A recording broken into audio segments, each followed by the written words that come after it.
ou teria o risco de estar grávida.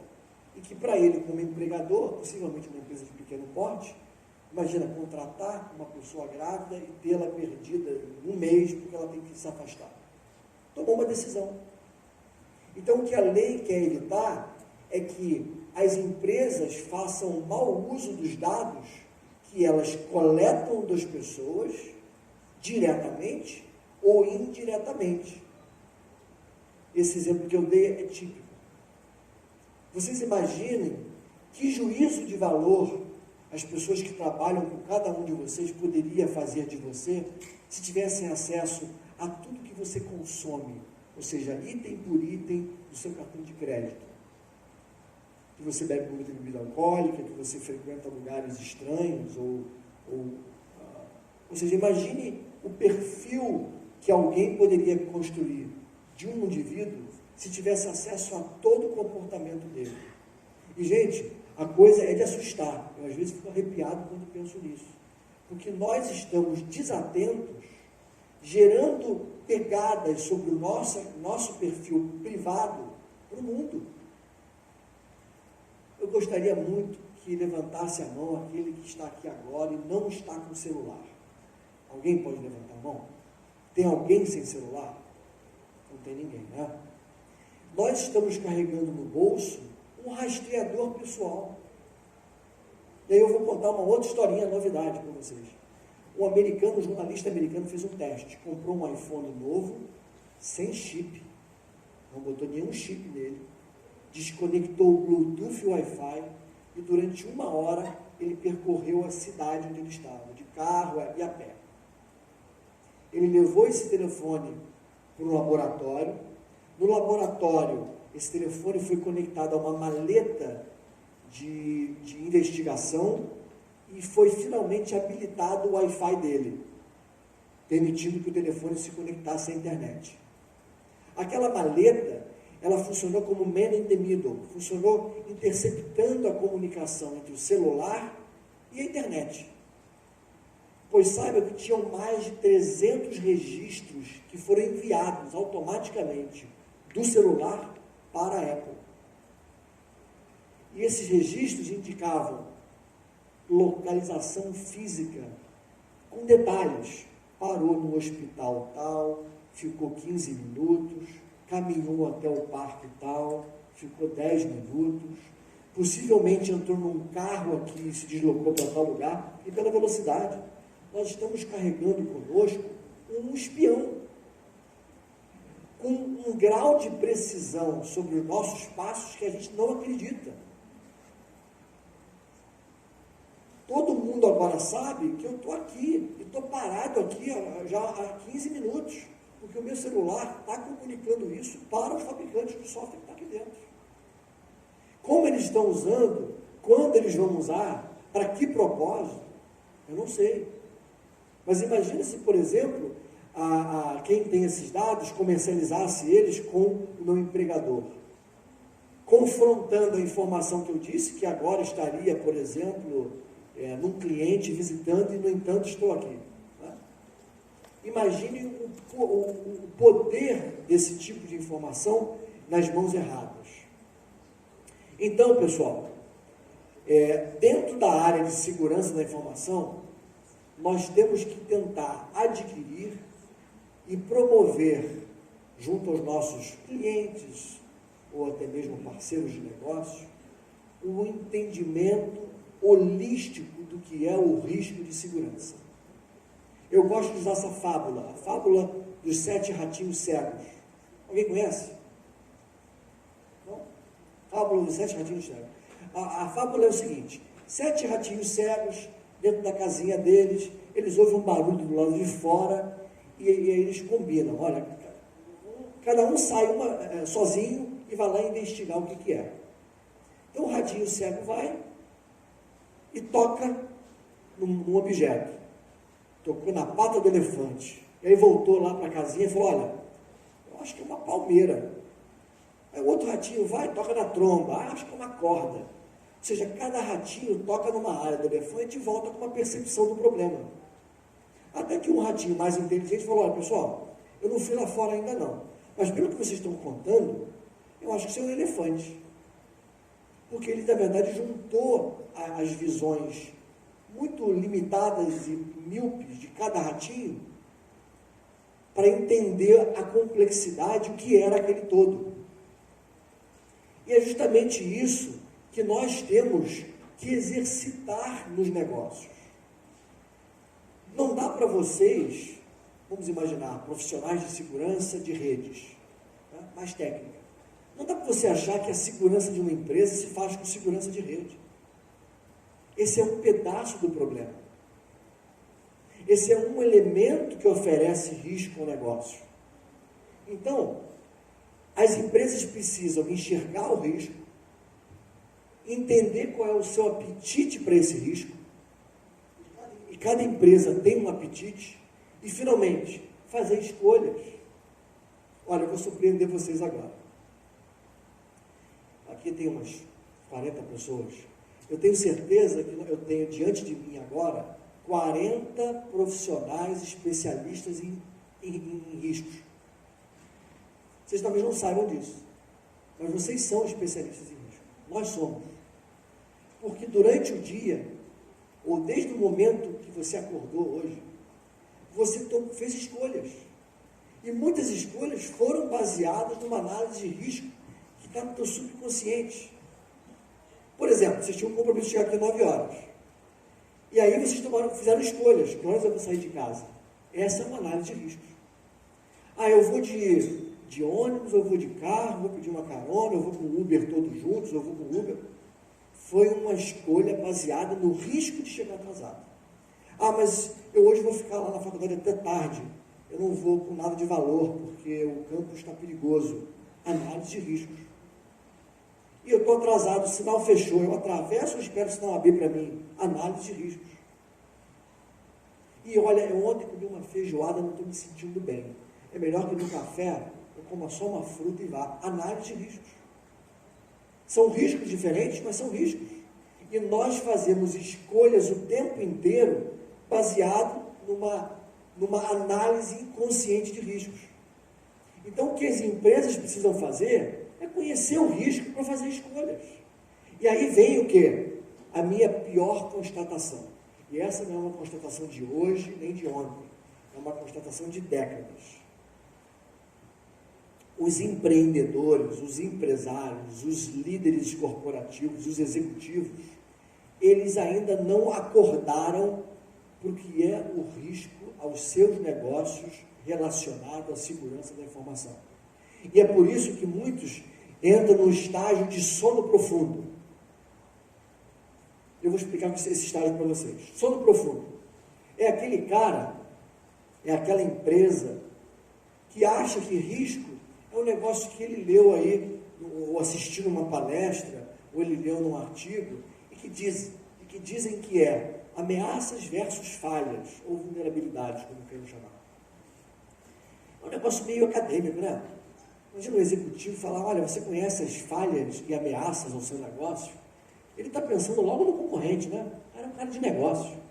Ameaça, para mim, ameaça é o meu concorrente que está roubando meu funcionário, está praticando um preço muito baixo.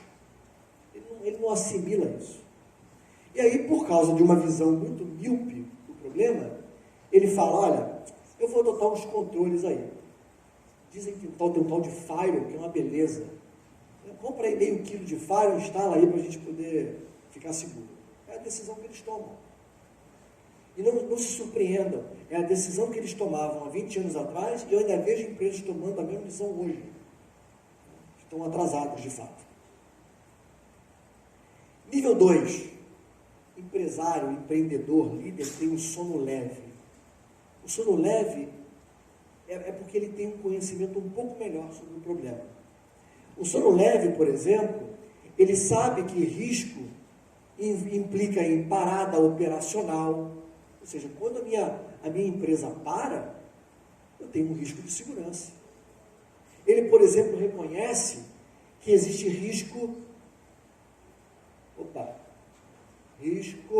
reputacional. Acho que eu pulei. Operacional, tá. Reputacional. Ou seja, quando eu sou afetado por um evento de quebra de segurança, eu não perco só tempo ou dinheiro. eu perco reputação. Né? Meu nome vai para a imprensa. O Sêmola pode falar sobre o vazamento na palestra numa faculdade, como eu falei para o McDonald's hoje. Vocês acham que o que eu falei não afetou a percepção de vocês sobre o McDonald's? Claro que afetou. Né? De alguma maneira afetou, vai influenciar as decisões de vocês. E esse cara entende que existe risco também de descumprimento legal. Quer dizer, se eu tiver uma fragilidade de segurança, eu posso estar descumprindo contratos, né? Eu posso estar descumprindo uma lei. Portanto, isso tudo é risco. Reparem que esse cara, ele já tem uma percepção de risco melhorada. E por causa disso, ele adota controles de segurança melhores do que o outro, mas ainda assim limitados. E ele normalmente, ele se garante por causa disso aqui, ó, tolerância financeira. É o cara que fala assim, ó, quer saber? Eu fui na palestra do Sêmola, achei legal, passei a enxergar um pouco melhor o problema de segurança, mas olha, o cara de TI, ele vai logo o cara de TI, né, porque acha que segurança é TI. O cara de TI, vem cá, quanto tempo a gente não tem aqui uma parada, assim, uma indisponibilidade, ou um ransomware? O cara fala, olha, desde que eu entrei aqui há 2 anos, nunca tivemos. Então ele assume que isso é o bastante para ele falar, olha, a gente não é alvo não vou gastar dinheiro com isso. Então ele toma decisões limitadas, confiando numa tolerância financeira. Ah, se acontecer, a gente gasta. Então o que acontece com esse cara? Ele tem uma percepção de risco indefinido e toma decisões com base nesse risco indefinido. Continua expondo o negócio dele. E por último, nós temos o cara que é o que está em estado de insônia. Né? Parece ruim, né? Estar em estado de insônia. Quando você dorme, né? Ninguém gosta de ter insônia. Mas, sob o ponto de vista de segurança da informação, estar alerta o tempo inteiro é fundamental. Eu não sei se tem alguém aqui, técnico de segurança da informação, mas enquanto você está aqui me assistindo, tem uma vulnerabilidade Zero Day sendo publicada na Deep Web, que você ainda não sabe. E que se você não estiver atento e sair daqui e pesquisar, você vai ficar sem saber mais alguns dias, ou semanas, ou meses, que são vulnerabilidades com alto potencial de eficiência. Então, o cara com insônia, esse cara entende do problema com muito mais detalhe. Então me acompanhe agora, porque tem várias moedinhas que vão cair naquela caixa ali. Olha só. Primeiro, ele sabe que, para entender do risco do negócio dele, ele tem que entender qual é a relevância dos processos de negócio. Ele sabe que, para entender do risco, ele tem que entender a relevância dos ativos. Mas peraí, que ativos, senhor? Simples. Seja uma papelaria, seja uma refinaria de petróleo, para que essas empresas funcionem, eles precisam de ativos físicos, tecnológicos e humanos, pessoas, máquinas, matérias-primas, informações, sistemas. Então ele sabe que tem que entender disso. Ele sabe que tem que entender quais são as ameaças, as falhas e as vulnerabilidades e a probabilidade de cada ativo. Ele tem que entender. Então é um trabalho muito mais minucioso. Ele sabe, por exemplo, que tem que saber, olha, se eu tiver um problema de segurança, por quanto tempo aquele problema vai manter meu negócio parado? Qual é o tempo de comprometimento? Qual é, por exemplo, a minha eficiência na resposta àquele incidente? Qual é o alcance qualitativo e quantitativo? Acabei de falar que o McDonald's foi invadido 2,3 milhões de registros. E se fossem 2 mil? Isso muda. A volumetria mexe no risco. Qual é a extensão dos danos provocados à confidencialidade, à integridade e à disponibilidade? Reparem que o assunto começa a ficar muito mais complexo. Eu vou ler para vocês rápido. Qual é a sensibilidade dos proprietários dos ativos?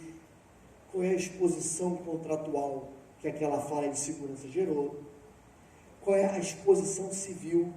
E hoje em dia existem leis em vigor que fazem com que o executivo tenha responsabilidade solidária.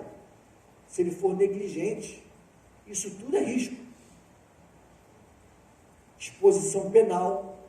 Então, reparem que nós temos um conjunto de componentes que, se não forem bem mapeados, estudados e compreendidos, eles darão uma visão míope do problema. Se eu tenho uma visão míope, eu não tenho como me defender. É como, por exemplo, uma luta de MMA em que eu não conheço o meu opositor. Como é que eu vou definir uma estratégia? Né? Porque o MMA é uma das lutas que vale tudo, não é isso? Quer dizer, eu entro no ringue, eu não sei, eu descubro só na hora que o cara que vai lutar comigo tem 2,15 metros, 190 quilos, e o cara é bom de jiu-jitsu, o que eu vou fazer? Eu não pude nem pensar numa estratégia. Eu não sabia se ele era um cara muito mais ágil, menor e franzino. Então, o cara que consegue entender esses componentes, ele vai ter sim. Aí eu vou ler para vocês também, porque esse bloco de texto é muito grande. Ele vai ter condições de criar uma governança de segurança que esteja compatibilizada ao apetite de risco daquele negócio, adotando pessoas, processos e tecnologias que façam uma operação sistêmica, ou seja, que permita que aquela empresa continuamente possa identificar, proteger, detectar, responder e recuperar diante de ameaças. Aqueles que têm interesse nisso, estudem o NIST, um framework de segurança do NIST, que é uma boa referência quanto aos sistemas de governança de segurança da informação. Então, somente quando você enxerga o problema nesse nível de detalhe, é que você é capaz de fazer as escolhas certas e evitar isso aqui. Evitar o efeito da miopia. Então, para nós encaminharmos para o final e embalarmos a mensagem, acompanhem comigo. Eu tenho aqui o nível 1, que é o sono profundo, nível leve e nível de insônia. Esses caras estão vivendo uma transformação digital, estão ficando mais expostos ao mundo, digitalizando, virtualizando, mais dependentes de informação produzida. A tendência é que quanto mais ele saia daqui e vá para cá, o risco fique mais alto. Então, o que vai acontecer com o indivíduo que tem sono profundo? Ele vive uma falsa sensação de segurança. O que vai acontecer se nada mudar para ele? Ele vai sair dessa zona de risco médio para um risco alto e para um risco muito alto. O cara que está nesse nível, que eu chamo de nível do alerta mais descrente, é que, eu sei que tem problema, mas não aconteceu comigo, então eu vou empurrar com a barriga. Esse cara, se não fizer nada, sai de uma situação de risco baixo para médio para alto. O que nós queremos? Influenciar para que todos eles façam uma mudança de trajetória, uma mudança de consciência, uma mudança de comportamento, para finalmente entrar num estágio aonde ele consegue enxergar o problema, conhecer o apetite e fazer escolha. É isso. Aí vocês podem estar perguntando assim, caramba, acordei cedo hoje, fui para a FRJ para ouvir você falar um negócio tão básico. Eu achei que ele fosse falar de blockchain, com inteligência artificial, usando computação quântica. Não, gente. Não vim falar disso. Eu vim falar do que é o alicerce para se pensar em qualquer coisa tecnológica, que é entender o problema. Se nós não entendermos, nós não conseguiremos ser felizes na gestão de risco da empresa. Em resumo, cibersegurança é apenas um meio. É um meio que habilita negócios a serem transformadores. É como uma muleta que vai sustentar o cara numa trajetória. Tá? Então, eu vou aproveitar o nosso relógio e o plano que a gente tem de abrir aí 10 minutinhos para perguntas, para fazer isso. Enquanto isso, eu convido vocês a se conectarem a mim ao LinkedIn, que eu sempre produzo alguma coisa que eu julgo melhor, tá? O melhor que eu posso fazer. Então, mantenham-se conectados. Obrigado, gente. Vamos fazer as perguntas agora. Obrigado.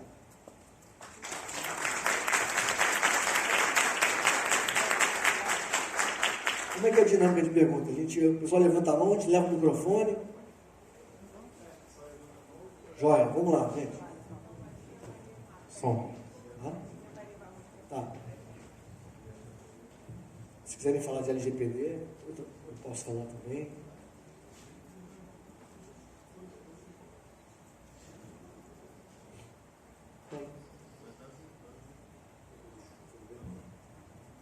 Bom dia a todos. Meu nome é Luiz Carlos Batista, sou analista de tecnologia da informação aqui na FRJ. Né? O que eu notei muito na sua palestra é que você aborda muito a questão das empresas privadas. Né? E nós aqui somos uma instituição pública, a gente não tem um ROI, né? Tão assim, aceso. Né? Então, a grande dificuldade que nós sempre encontramos aqui, quando assistimos palestras, é sempre esse aspecto, né? Que não é abordado. Fazer um paralelo. Esse paralelo para a instituição pública. Né? Como é que a gente mediria isso? Né? Qual seria o nosso fator relevante? Tá? É uma ótima pergunta, viu? Uma ótima pergunta e dá para encaixar nesse contexto. Vamos pensar comigo. Vamos falar da UFRJ. A UFRJ tem uma missão? Vocês conhecem a missão da UFRJ? Literalmente? Talvez não esteja na memória, né? Eu também não tenho, mas eu presumo que seja popularizar e dar acesso à educação de qualidade à população brasileira. Em linhas gerais deve ser isso. Tudo bem? Então existe uma missão. Por mais que não exista o objetivo de lucro, existe uma missão de negócio. E essa missão de negócio, ela é suportada por processos de negócio, que por sua vez são suportados por ativos de informação, físicos, tecnológicos e humanos. Então, o que eu quero dizer, o que eu disse aqui, que se aplica a ambos os ambientes, instituições públicas e governamentais, quando você usa a missão dela como um driver. Então, entender o seu negócio, entender o seu apetite de risco, tem a ver com entender a missão da FRJ, como ela funciona, quais são os serviços que ela presta, qual é o tipo de SLA, ou seja, o nível de serviço. Então, vou dar um exemplo. Vocês sabem o tempo que a FRJ tem para emitir um histórico escolar? Deve ter um SLA, não tem? Se fizer um pedido na secretaria, em 15 dias está pronto. Se isso existe, se isso é publicado, existe um objetivo de negócio nesse processo. Então, quando se pensa em segurança, se pensa, caramba, no processo de negócio, emitir documentos aos estudantes, qual é o compromisso da UFRJ? Qual é a política? Essa. O que eu utilizo de ativos para fazer isso funcionar? Eu dependo de uma rede, dependo de um backbone com a internet, dependo de uma máquina, de um sistema, de uma pessoa. E aí você começa a avaliar risco da mesma maneira que eu faria numa empresa privada. A diferença é que não existe o viés econômico, mas existe sim o viés reputacional. Tá? Existe sim o viés reputacional. Então, não muda muito, tá? Não muda muito o tipo de análise. O que muda são as características do negócio, que, aliás, vão mudar também no setor privado.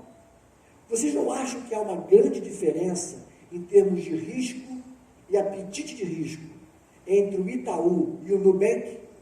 O que vocês acham? É água e vinho, gente. E olha que ambos são bancos.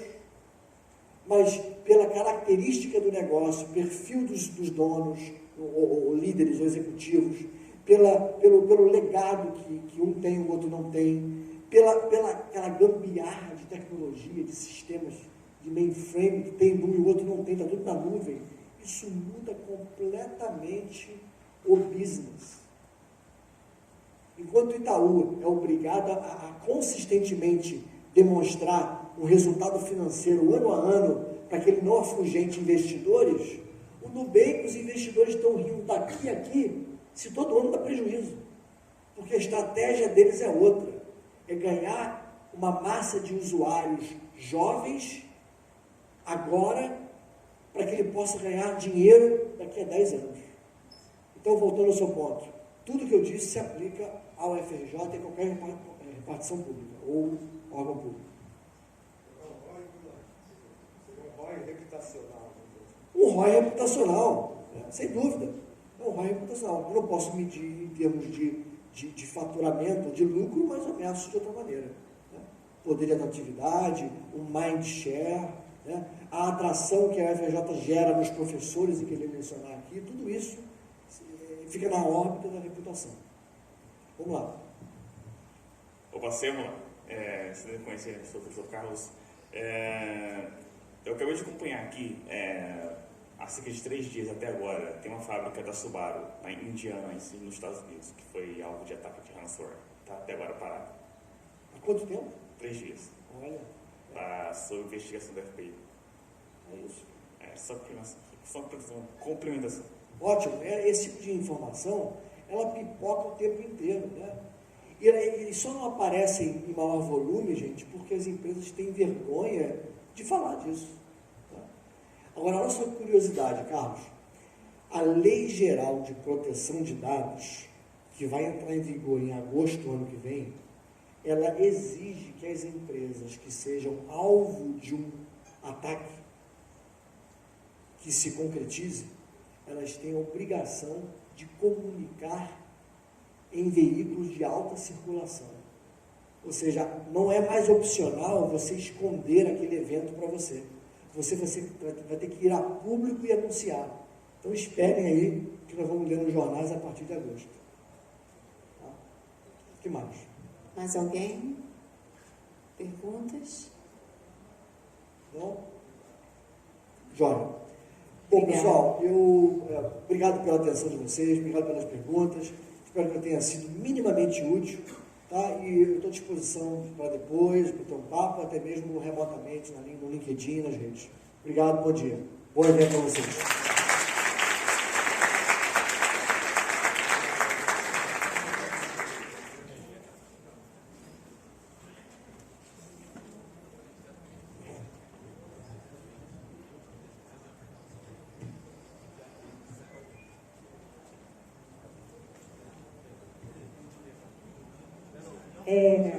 Bom dia, pessoal. Sou Roberta. Vou ficar aqui na parte da manhã com vocês. Nós encerramos nossa primeira palestra. Eu queria avisar que temos o CTF. Quem tiver interesse, a inscrição está lá na recepção.